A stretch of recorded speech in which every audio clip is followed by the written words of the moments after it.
যেখানে সন্তানের মায়ের ছায়া হয়ে দাঁড়ানোর কথা, সেখানে সেই মায়ের উপরে নেমে আসে সন্তানেরই নির্মম হাত। নেশার টাকা না পেয়ে নিজের মা খদিজা খাতুনকে ইট ও লাঠি দিয়ে মারধর করে পা থেতলে দেয় ছেলে খলিল। এতে গুরুতর আহত হন মা।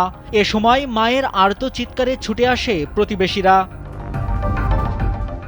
দীর্ঘদিনের ক্ষোভ ও অসহায়তা থেকে মায়ের সম্মতি নিয়েই এলাকাবাসী স্থানীয় একটি সড়কের পাশে বুক সমান গর্ত করে খলিলকে কোমর পর্যন্ত পুঁতে রাখে। প্রায় 1 ঘন্টা পর খলিল নিজে মাটি সরিয়ে পালানোর চেষ্টা করলে এলাকাবাসী তাকে আটক করে রাখে। চলছে দেশের সর্ববৃহৎ প্রযুক্তি মেলা সিটিআইটি মেগা ফেয়ার 2025। চলে আসুন 8 থেকে 13 ডিসেম্বর আইডিবি ভবন, ঢাকা। স্থানীয়দের ভাষ্য, আগেও একাধিকবার গ্রাম্য সালিশ ও মুসলেখা দেওয়া হলেও খলিলের আচরণে কোনো পরিবর্তন আসেনি। এই ঘটনায় পুরো এলাকায় চরম উত্তেজনা ও নীরব আতঙ্ক বিরাজ করছে।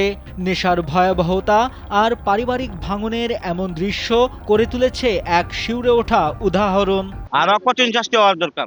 পড়ায় পড়ায় এমন করে দোকানদার দিচ্ছে, দোকান লুট করছে, বডি তৈরি খায়া পোলাপান লইয়া। তার মারে মাঝে মধ্যে তার বাবারও মারছে, নেশা করে বডি খা গাঞ্জা। তার মাকে নিয়মিত টর্চারিং করে টাকার জন্য, এবং টাকা না দিলে মারধর করে। আজকে সকালে ইট দিয়ে তার মায়ের পায়ের গোড়ার মাঝে বাড়ি মারিয়া পা ভেঙে ফেলেছে। তো এলাকাবাসী এই জিনিসটি অবগত হয়েছে, তারপরে এলাকাবাসী সবাই মিলে তার এই শাস্তির বিধান দেওয়া হয়েছে। 13 ডিসেম্বর গাজীপুরের শ্রীপুর উপজেলার তেলহাটি ইউনিয়নের টেপিরবাড়ি গ্রামে এমন এক হৃদয় বিদারক ও ব্যতিক্রমী ঘটনার সাক্ষী হয়েছে এলাকাবাসী, যা আগে কখনো দেখেনি তারা।